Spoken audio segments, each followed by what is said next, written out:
Jesus Christ, you'd be mad too. Yeah. And when you're mad and you're surrounded by bigger enemies that all have nuclear weapons, you don't even have nuclear weapons, wouldn't you be trying to make them? You know what I'm saying? Like, I'm not saying Iran should have nuclear weapons. I don't think anybody should have nuclear weapons. They but definitely Israel should. gets to have them. Allegedly. This is the problem. Allegedly. Everything's allegedly with them. But allegedly, except for the genocide. You know, they don't officially have them. Right. I don't think they admit they officially have them. And you know who is a big opponent of Israel getting nuclear weapons? JFK. JFK. Yeah. But it's all the same shit has been happening forever. They haven't been helping anybody forever. They're letting fucking politicians slurp on kids. All of our fucking money goes to Israel and they're using it to fucking genocide people. It's like everybody is scared out of their wits right now. What you're about to watch is Joe Rogan and Theo taking a sledgehammer to the mainstream political narrative, the military-industrial complex, the cycle of endless foreign intervention, all of it. This is exactly why their conversation is spreading across the internet.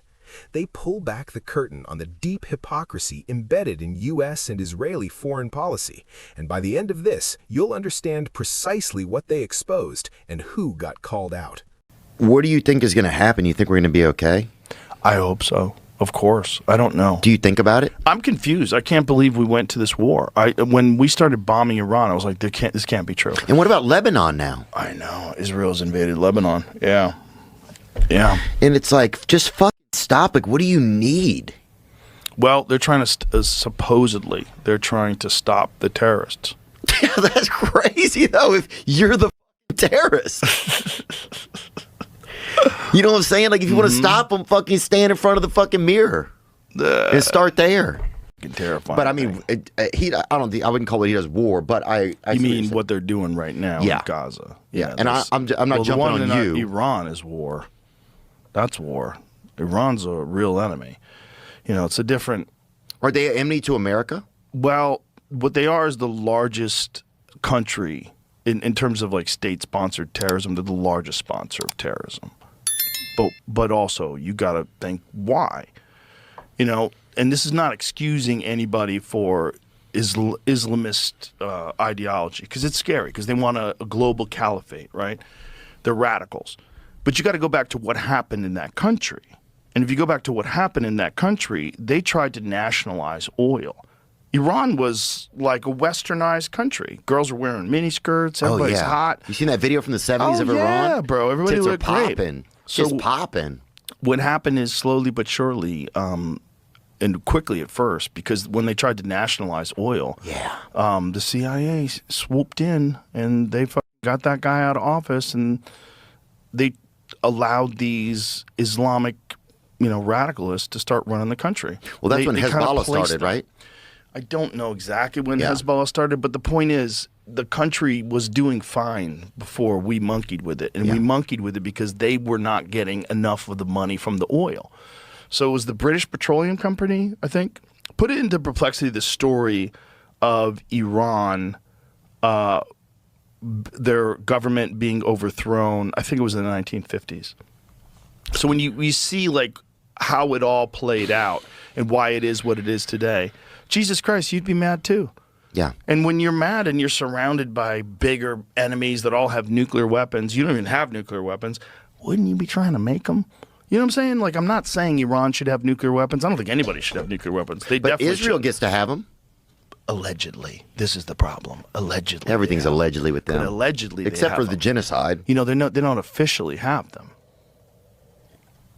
Right. I don't think they admit they officially have them. And you know who is a big opponent of Israel getting nuclear weapons? JFK. JFK.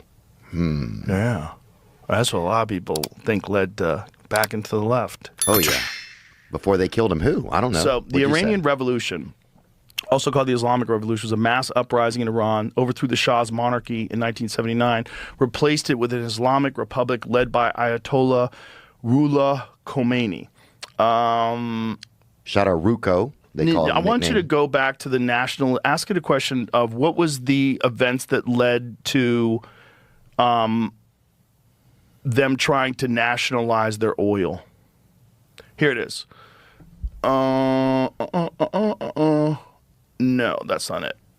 It's all just a cat and mouse game. People are like, we'll elect the Democrats next time. It's like, But it's all the same shit has been happening forever.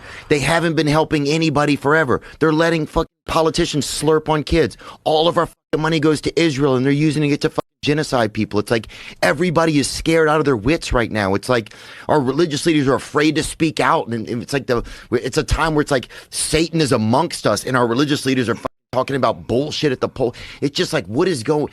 I don't know, man. We got to get you off those antidepressants, son. You're losing your fucking marbles. You think I am? Come hang out with us. Just chill out. I'm here. Just chill out at the mothership tonight. I do have to pee in a little while, but you can pee. I'm gonna pee in a minute, man. We'll let you. But no, people are just scared, dude. This is They shit won't that I let you hear in from Canada. people.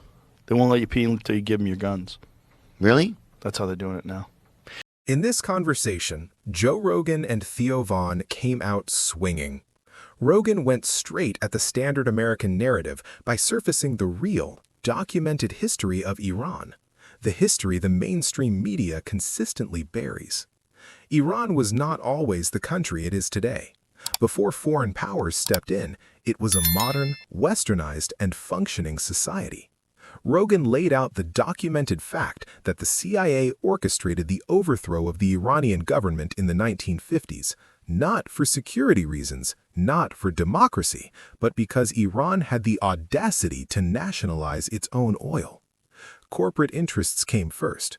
A nation's future was sacrificed, and the door was left wide open for radical leadership to eventually fill the void. Theo Von took direct aim at the political system itself. He highlighted the staggering reality that billions in American taxpayer money flows continuously to Israel to fund military operations, operations he called genocide outright. His point was clear.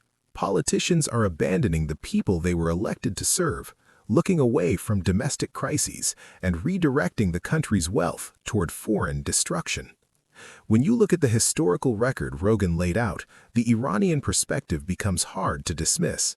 If your government was dismantled by foreign intelligence operatives and you now find yourself encircled by larger powers, quietly sitting on nuclear arsenals, wouldn't your instinct be to defend yourself? Continuously escalating tensions with Iran or going to war with them stands as one of the gravest foreign policy miscalculations the United States has ever made on Israel's behalf. And here is the unvarnished reality. Israel is not the one absorbing the consequences of this conflict. America is. As of April 4, 2026, the picture is undeniable. The U.S. economy is buckling under a national debt inflated by billions in foreign military assistance. America's reputation on the world stage is eroding, and everyday American citizens are feeling the financial pressure of a government that keeps writing checks overseas, while problems at home go unaddressed. That brings us to Donald Trump. His role in this unraveling deserves direct criticism. Rather than steering America away from these draining foreign entanglements, Trump took the bait, lock, stock, and barrel from Benjamin Netanyahu. He walked away from diplomatic frameworks, supercharged hostilities with Iran, and in doing so, handed Netanyahu exactly the outcome he was pushing for.